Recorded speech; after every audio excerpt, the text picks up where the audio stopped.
everybody. Welcome to the Wicked Bee of the West YouTube channel. My name is Stephanie Diana Eubank, and today I am officially Dr. Stephanie Diana Eubank.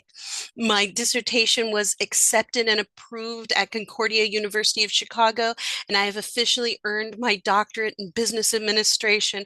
I am over the moon and proud of myself, and I just wanted to share it with everybody. It has been such a long road and such a long but wonderful labor of love. I am just over the moon. And especially the findings were incredibly fascinating.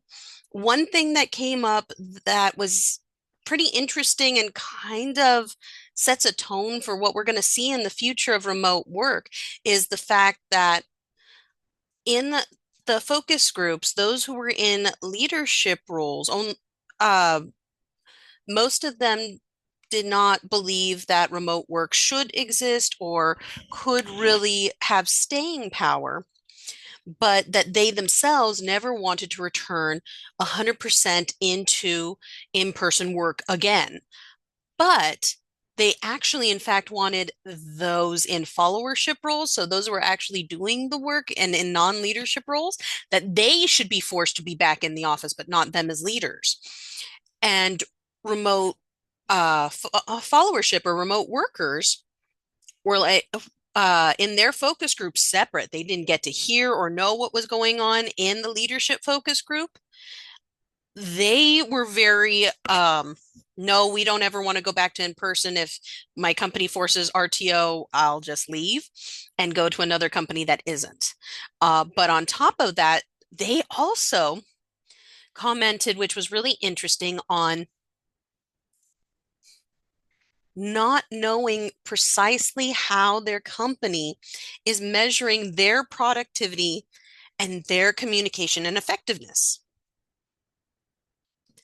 But leadership, when asked the same question, said, "Oh, yeah, I know how they're measuring my effectiveness, productivity, and um, my communication skills, but I also know how they're measuring my team." And those in the followership category were very quick, again, not knowing what's going on in the two different focus groups. They were very quick to say they don't know how they're being measured, but what they'd really like to know is how their leaders are being measured. And again, a call for leadership to change their styles and tactics because and this was also argued in the leadership group, leadership and companies seem to be trying to make remote work a transfer of in-person work. And that's not what remote work is. It's its own entire beast. And we're trying to make it into something that it isn't, which means that as business leaders, we need to change and we need to change how we're utilizing this model so that it fits not only the workers who are doing the work, but fits and benefits the company that it's serving. So that way we have leadership and everybody else all on the same page. All of the results of it are quite fascinating, and I will be going over it and other avenues of research as I start doing more of my own research papers outside of my dissertation using my doctorate. I am so over the moon proud. It's particularly heartwarming that I've gotten this because one of the things that kind of breaks my heart a bit in my research, I found the fact that remote work has been viable and doable since the 1980s. Think about that. I'm about to turn 40, and it's actually been a viable modality of work since before I was born.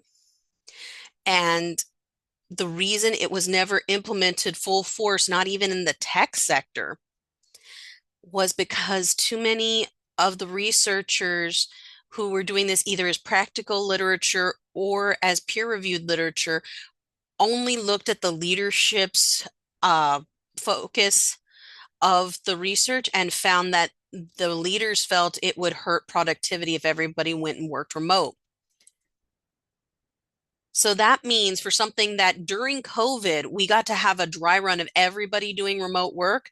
And the Bureau of Labor and Statistics found not only during COVID, but their prior research from 2016 and forward showed no drawback on productivity in remote work, meaning their concern was BS.